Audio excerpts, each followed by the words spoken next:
नमस्कार आप सभी को। पिछली बार हमने बात की थी संबंध क्यों महत्वहीन होते जा रहे हैं। अब बीमारी का भी पता है, लक्षण भी दिख रहे हैं, तो उसका इलाज भी बहुत ज़रूरी है। तो चलिए संबंधों की किताब भाग 2 आज शुरू करते हैं। बात वही, प्रार्थना वही। पसंद आए तो लाइक ज़रूर कीजिएगा। तो चलिए बात करते हैं इस बीमारी का इलाज कैसे किया जाए, अर्थात संबंधों को पुनः महत्वपूर्ण कैसे बनाया जाए। विचार डॉक्टर डबास की तरफ से आए हैं। मैं सिर्फ आपके तक इन्हें पहुंचाने का माध्यम मात्र ही बनी हूँ। संबंध बने रहें, इसके लिए हम सबको एक सूत्र का पालन करना होगा। और सूत्र क्या है? सवित। स अर्थात सहनशीलता, वी अर्थात विश्वास, त अर्थात त्याग। सवित। सहनशीलता, विश्वास और त्याग होंगे तो संबंध बने रहेंगे, वरना संबंध टूट जाएंगे। इसी पर आधारित एक कहानी आपको सुनाने जा रही हूँ। एक बार एक जोहरे की मौत हो जाती है। उसकी पत्नी अपने दोनों बच्चों के साथ बचे कुचे पैसों से गुजारा करने लगी, क्योंकि जब काम करने वाला ही चला गया तो काम करे कौन और कमाए कौन। दुर्भाग्य का दौर इतना बढ़ गया कि जोहरे की पत्नी के गहने बिकने की नौबत आ गई। जब उसे कुछ समझ ना आया तो उसने अपना एक कीमती नौलखा हार निकाला और अपने छोटे से बेटे को देकर कहा कि बेटा, यह नौलखा हार है, बहुत कीमती है। इसको बेचकर हमें बहुत पैसे मिल जाएंगे और हमारा गुजारा अच्छी तरह हो जाएगा। बेटा भी हार लेकर पिता के एक दोस्त यानी एक अन्य जोहरी के पास पहुंचा, क्योंकि यदि किसी ने स्वयं से मदद करनी होती तो बहुत सगे संबंधी थे जो आकर बच्चों की और माता की मदद कर लेते, लेकिन ऐसा कुछ नहीं हुआ। कहते हैं ना, बुरे समय में तो अच्छे लोग भी मुंह फेर लेते हैं। अच्छे से अच्छा संबंध भी बेकार सिद्ध होता है। बेटा हार लेकर जब पिता के दोस्त के पास पहुंचा तो बोला, चाचा जी, यह हार रख लीजिए और मुझे इसकी कीमत दे दीजिए। जोहरी ने हार को ध्यान से देखा और बच्चे से बोला, बेटा, बहुत कीमती हार है, जाओ माँ को वापस दे आओ। मैं तुम्हें काम सिखाऊंगा, मैं तुम्हें नौकरी दूंगा जिससे तुम्हारा घर आराम से चल पाएगा। बच्चा तुरंत घर गया। उसने जाकर माँ को हार वापस किया और बताया कि जोहरी चाचा ने उसे नौकरी पर रख लिया है। बस, फिर क्या था, माँ की प्रसन्नता का ठिकाना ना रहा और धीरे धीरे घर की परिस्थितियां भी सुधरने लगी।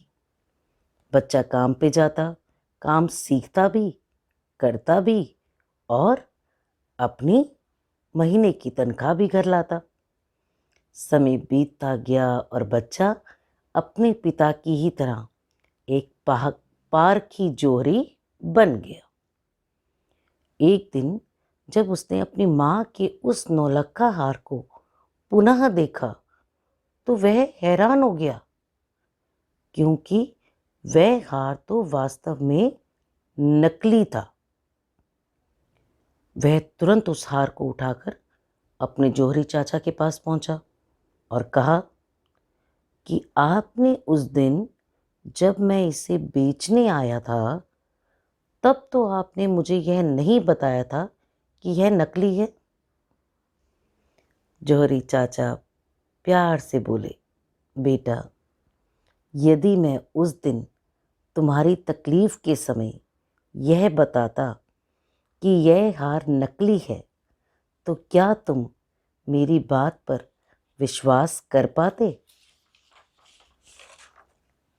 तुम्हें लगता कि मैं तुम्हारी मजबूरी का फ़ायदा उठा रहा हूँ और तुम्हें मेरा यह कहना कि मैं तुम्हें अपने साथ काम सिखाने के लिए रख रहा हूँ, तुम्हारे विश्वास को जो तुम मुझ पर करते हो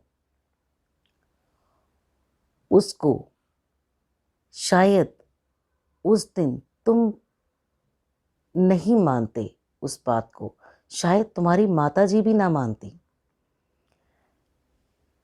इसीलिए मैंने तुम्हें उस दिन यह बात नहीं बताई कि यह हार नकली है। मैं जानता था कि समय आने पर तुम स्वयं सच्चाई जान लोगे। मैं नहीं चाहता था कि तुम्हारा विश्वास हर रिश्ते से उठ जाए। देखा आपने, जैसा जौहरी ने सही समय आने का इंतज़ार किया, वैसे ही हमें भी करना होता है, बहुत सहनशीलता से। बस एक ही बात याद रखनी है आपको, समय तो निकल ही जाता है, क्योंकि कुछ भी स्थायी नहीं है। इसीलिए हमें सही समय का इंतज़ार करना होता है, धैर्य से काम लेना होता है और बहुत ज़रूरी है कि हम किसी भी बात पर तुरंत प्रतिक्रिया ना दें, खासकर जब आप क्रोध में हैं। आपको कल ही का एक उदाहरण दे रही हूँ। मेरे साथ एक बड़ी प्यारी लड़की काम करती है। उसे किसी बात पर अपने पति से फ़ोन पर डांट पड़ी। पहले तो बेचारी बहुत धीरे से बोली, मेरे पति बहुत नाराज़ हो रहे थे, और तुरंत बाद हंसते हुए बोली, लेट इट गो, और मुस्कुराने लगी। उस समय मुझे उसकी वो हंसी, उसकी वो मुस्कुराहट सबसे ज़्यादा प्यारी लगी, क्योंकि उसने उस हंसी में अपने उस सबसे प्यारे रिश्ते को बचा के रखा जो उसके लिए सबसे महत्वपूर्ण था। तो आज के बाद सभी क्या याद रखेंगे? चाहे कुछ भी हो जाए, क्या कहेंगे मन में? Let it go, let it go.